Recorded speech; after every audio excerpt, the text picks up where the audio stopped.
మీ personal interviews మరియు వ్యాపార ప్రకటనల కొరకు ఈ నెంబర్ని సంప్రదించండి. ఈరోజు ఈ కార్యక్రమంలో పార్టీలకు అతీతంగా రైతుల యొక్క సంక్షేమాన్ని ఆకాంక్షించే శాసనసభ్యులు సిపిఐ నుంచి, భారతీయ జనతా పార్టీ నుంచి కూడా శాసనసభ్యులు ఇందులో పాల్గొని ఈ కార్యక్రమం పార్టీలకు అతీతంగా రాజకీయ ప్రయోజనం కాదు, రైతు ప్రయోజనమే ముఖ్యమని చెప్పి విజ్ఞత ప్రదర్శించి ఇందులో పాల్గొన్నందుకు వాళ్ళందరిని కూడా మనస్ఫూర్తిగా నేను అభినందిస్తున్నా. ఈరోజు దేశంలో కార్పొరేట్ కంపెనీల యజమానులు వేలాది లక్షలాది కోట్ల రూపాయలు బ్యాంకుల ద్వారా అప్పులు పొంది వ్యాపారాలలో నష్టం వచ్చిందని చెప్పి లేదా తప్పుడు లెక్కలు చూపించి లక్షలాది కోట్ల రూపాయలు బ్యాంకులకు ఎగవేసి ఈ దేశాన్ని వదిలి పారిపోతున్నారు. వాళ్ళు బ్యాంకుల దగ్గర తీసుకుంటున్న అప్పులు ఒక రకంగా బ్యాంకులను మోసగించాలన్న ఉద్దేశంతో తీసుకొని ఆ కంపెనీలు దివాలా తీసినాయని చెప్పి బ్యాంకులను మభ్యపెట్టి దాదాపుగా 14 లక్షల కోట్ల రూపాయలు 10 సంవత్సరాలలో బ్యాంకులకు కార్పొరేట్ వ్యాపార సంస్థలు ఎగవేయడం జరిగింది. కానీ రైతు ఈ దేశంలో ఏ మూలన ఉన్నా, అది హర్యానా కావచ్చు, పంజాబ్ కావచ్చు, లేదా మహారాష్ట్ర కావచ్చు, తెలంగాణ కావచ్చు, తెలంగాణలో నిజామాబాద్ కావచ్చు, మహబూబాబాద్ కావచ్చు, లేకపోతే మహబూబ్ నగర్ కావచ్చు, రైతు 10 మందికి సహాయపడడానికి, 10 మందికి పట్టెడు అన్నం పెట్టడానికి, తన అప్పుల పాలైనా సరే తన వృత్తిని మానొద్దు, 10 మందికి ప్రయోజనం చేకూరాలి అని చెప్పి క్రాప్ లోన్ తీసుకొని వచ్చి పెట్టుబడిగా పెట్టి పంటలు పండిస్తే ఆ పంటలకు సరైన గిట్టుబాటు ధర రాకపోవడమో, పంట ఆశించిన మేరకు ఉత్పత్తి జరగకపోవడమో, వివిధ కారణాల చేత రైతు నష్టపోయి బ్యాంకులో పన్నులు తెచ్చుకున్న అప్పులు చెల్లించలేక, బ్యాంకుల్లో తెచ్చుకోలేని వాళ్ళు ప్రైవేటు వ్యక్తుల చేత అత్యధిక మిత్తితో తెచ్చుకొని వాళ్లకు చెల్లించలేక అప్పులవాడు ఇంటి ముందుకు వస్తే కుటుంబ సభ్యుల ముందు, భార్య బిడ్డల ముందు ఆత్మగౌరవం దెబ్బతిని ఏ సొంత పొలంలో సిరులు బండాలి అని ఆలోచన చేసినరో అదే సొంత పొలంలో పురుగుల మందు తాగి ఆత్మహత్యలు జరుగుతున్న విషాదకరమైన సంఘటనలు ఎన్నో మనం చూస్తున్నాం. అందుకే మే 6, 2022 నాడు వరంగల్ ఆర్ట్స్ కాలేజ్ మైదానంలో మా నాయకుడు రాహుల్ గాంధీ గారి సమక్షంలో వరంగల్ రైతు డిక్లరేషన్ పేరు మీద ఏ రైతు కుటుంబంలో విషాదం ఉండకూడదు, వ్యవసాయం చేసే ప్రతి రైతు ఆనందంలో ఉండాలి, ఆర్థిక సంక్షోభంలో కూరుకుపోకూడదు, వాళ్ళను ఆదుకోవాలన్న లక్ష్యంతో 2 లక్షల రూపాయల రైతు రుణమాఫీ చేస్తామని ఆనాడు ఓరుగల్లు గడ్డ మీద నుంచే లక్షలాది తెలంగాణ రైతాంగానికి మాట ఇవ్వడం జరిగింది.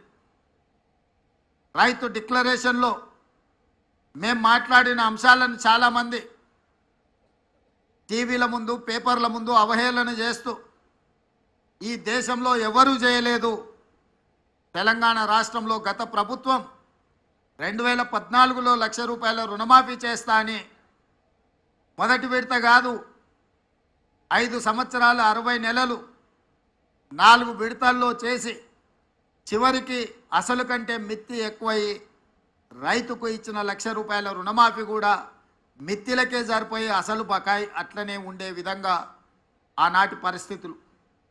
ఆనాడు ధనిక రాష్ట్రానికి నిధుల కొరత లేకపోయినా ఆ రోజు రైతులకు న్యాయం జరగలేదు. మళ్ళీ రెండవసారి కూడా అదే వాగ్దానంతో ముందుకొచ్చి రుణమాఫీ చేస్తాం 1 లక్ష రూపాయలు అని చెప్పి అంచనాలు 19,000 కోట్లకేసి చివరికి 12,000 కోట్ల రూపాయలే రెండోసారి కూడా 4 విడతలలో చెల్లించి 7,000 కోట్ల రూపాయలు మొండి బకాయిలుగా రైతుల నెత్తి మీద అట్లనే వదిలేసి గత ప్రభుత్వము బాధ్యత నుంచి తప్పించుకున్నది. ఏది ఏమైనా 2 విడతలుగా కలిసి 10 సంవత్సరాలు 120 నెలలు కలిపితే కూడా 25,000 కోట్ల రూపాయలు గత ప్రభుత్వం చెల్లించలేకపోయింది. మేము అంచనాలేసి బ్యాంకుల నుంచి వివరాలు తెప్పించుకొని కమర్షియల్ బ్యాంక్సే కాకుండా అగ్రికల్చరల్ బ్యాంక్స్ నుంచి కూడా రైతులకున్న అప్పుల వివరాలు తెచ్చుకున్నప్పుడు 31,000 కోట్ల రూపాయలు దాదాపుగా లెక్క తేలింది. మంత్రివర్గ సమావేశంలో 31,000 కోట్ల రూపాయల రుణమాఫీ చేసి తీర్థమన్నప్పుడు అప్పుల్లో కూరుకుపోయిన తెలంగాణ రాష్ట్రం, ఆర్థిక సంక్షోభాన్ని ఎదుర్కొంటున్న తెలంగాణ రాష్ట్రం ఏ విధంగా ఈ రైతులకు రుణమాఫీ చేస్తారని చెప్పి చాలామంది మాట్లాడడం జరిగింది. కొంతమంది శాపనార్థాలు పెట్టడం జరిగింది. వాళ్ళు చేసిన అప్పులు వాళ్ళకి తెలుసు కాబట్టి వాళ్ళు ఒక నమ్మకంగా ఉన్నారు, ఎట్టి పరిస్థితుల్లో వీళ్ళు చెల్లించరు, ఆగస్టు నెలలో ఏదైతే మాట ఇచ్చిండో మాట తప్పుతాడు అని. నేను మా ఆర్థిక మంత్రి గారు మా అధికారులతో కూలంకషంగా చర్చించి ఇటు వ్యవసాయ శాఖ అధికారులు అటు ఆర్థిక శాఖ అధికారులను అందరినీ కూర్చోబెట్టి ఎట్టి పరిస్థితుల్లో రుణమాఫీ జరిగి తీరవలసిందే, దీంట్లో ముందుకు వెళ్ళవలసిందే, ఈ సంక్షోభాన్ని ఈ సమస్యను పరిష్కరించాల్సిందే అని చెప్పి ఖచ్చితంగా కూర్చొని ప్రణాళికలు రచించి అన్ని రకాలుగా నిధుల సమీకరణ చేసి ఈనాడు 2వ విడత 6,198 కోట్లు, దాదాపుగా 6,40,000 మంది పైచిలకు రైతు కుటుంబాలకు ఈరోజు చెల్లిస్తున్నాము. మొదటి విడతలో 6,098 కోట్లు, దాదాపుగా 11.5 లక్షల రైతు కుటుంబాలకు లాభం జరిగితే ఈరోజు దాదాపుగా 6,198 కోట్లు 6.5 లక్షల రైతు కుటుంబాలకు మేలు జరుగుతుంది 2వ విడతల అని చెప్పి నేను గర్వంగా ఈ వేదిక మీద నుంచి తెలంగాణ రైతాంగానికి విజ్ఞప్తి చేస్తున్నా. ఇది మా చిత్తశుద్ధి, ఇది మా పరిపాలన దక్షత. కాంగ్రెస్ పార్టీ గురించి ఒక మాటలో చెప్పాలి అని అంటే పండిత్ జవహర్లాల్ నెహ్రూ గారి నుంచి మొదలు పెడితే లాల్ బహదూర్ శాస్త్రి వరకు దేశ భద్రత, ఆహార భద్రతకు అత్యంత ప్రాధాన్యత ఇచ్చినాం. అందుకే ఆనాడు జై జవాన్ జై కిసాన్ అనే నినాదంతో కాంగ్రెస్ పార్టీ ప్రజల దగ్గరికి వెళ్ళింది. జవహర్లాల్ నెహ్రూ గారు హరిత విప్లవాన్ని తీసుకొస్తే లాల్ బహదూర్ శాస్త్రి గారు ఆహార భద్రతకు సంబంధించిన నిర్ణయాలు తీసుకున్నారు. ఆనాడు బాక్రానంగల్ డ్యామ్ నుంచి మొదలు పెడితే ఈనాడు నల్గొండ జిల్లాలో ఉన్న నాగార్జున సాగర్ వరకు ఆనాడు పండిత్ జవహర్లాల్ నెహ్రూ గారు ప్రధానమంత్రిగా తొలినాళ్లలోనే వ్యవసాయ రైతుల యొక్క కష్టాలను గుర్తించి బీడులుగా మారి ఎడారులుగా ఉన్న ఈ దేశాన్ని పచ్చని పైరులతో తీర్చిదిద్దాలి అని చెప్పి సాగునీటి ప్రాజెక్టులను నిర్మించి రైతులను ఆదుకోవడం జరిగింది. వారి వారసులుగా శ్రీమతి ఇందిరాగాంధీ గారు పేదలకు అప్పు పుట్టాలి అని అంటే పెద్ద పెద్ద వ్యక్తుల దగ్గర అప్పులు తెచ్చి బానిసలుగా మారుతుంటే బ్యాంకుల పేరు మీద ప్రైవేటు వ్యక్తుల చేతుల్లో ఆర్థిక వ్యవస్థ మొత్తం బందీ అయి ఉంటే బ్యాంకులను జాతీయీకరణ చేసి పేద రైతాంగానికి తక్కువ వడ్డీలతో రుణాలు ఇచ్చే విధంగా శ్రీమతి ఇందిరాగాంధీ గారు బ్యాంకుల జాతీయీకరణ చేసింది.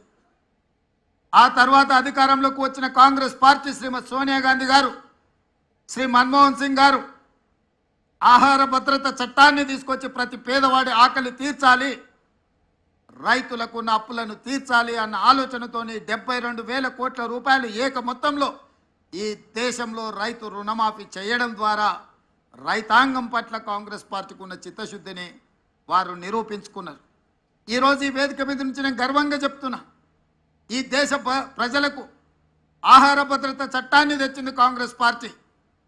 విత్తన సబ్సిడీ ఇచ్చింది కాంగ్రెస్ పార్టీ, ఎరువుల సబ్సిడీ ఇచ్చింది కాంగ్రెస్ పార్టీ, వ్యవసాయ పనిముట్లకు సబ్సిడీ ఇచ్చింది కాంగ్రెస్ పార్టీ, ఉచిత కరెంట్ ఇచ్చింది కాంగ్రెస్ పార్టీ, రైతు రుణమాఫీ చేసింది కాంగ్రెస్ పార్టీ, రైతు బీమా పంటల బీమా తీసుకొచ్చింది కాంగ్రెస్ పార్టీ, రైతులు పండించిన పంటకు కనీస మద్దతు ద్వారా చట్టబద్ధత చేసి ఇవాళ రైతులను దళారులు మోసగించకుండా పండించిన పంటకు గిట్టుబాటు ధర ఇచ్చే చట్టాలను తీసుకొచ్చింది కాంగ్రెస్ పార్టీ. వారి వారసులుగా ఈరోజు రాహుల్ గాంధీ గారు మేము సెప్టెంబర్ 17, 2023 నాడు తుక్కుగూడ రంగారెడ్డి జిల్లాలో రాజీవ్ గాంధీ ప్రాంగణంలో శ్రీమతి సోనియా గాంధీ గారు 6 గ్యారెంటీలను ఇస్తే ఆ 6 గ్యారెంటీలను అమలు చేయడానికి నా సహచర మంత్రివర్గ సభ్యులందరూ కూడా సంపూర్ణంగా నాకు సహకారాన్ని అందించి అండగా నిలబడ్డారు. కాబట్టి ఈరోజు మళ్ళీ 6,198 కోట్ల రూపాయలు రెండో విడత రైతు రుణమాఫీ ఈ వేదిక మీద నిలబడి నేను చేయగలుగుతున్నాను. ఇది మా చిత్తశుద్ధి. మా చిత్తశుద్ధిని ఎవరు శంకించలేరు, మా ప్రణాళికల్ని ఎవరు ప్రశ్నించలేరు. మీ బంగారం బ్యాంకులో ఇతర ప్రైవేటు సంస్థల్లో ఉన్న విడిపించి కొనబడను. కొమ్మూరి గోల్డ్, ఆంధ్ర మరియు తెలంగాణ.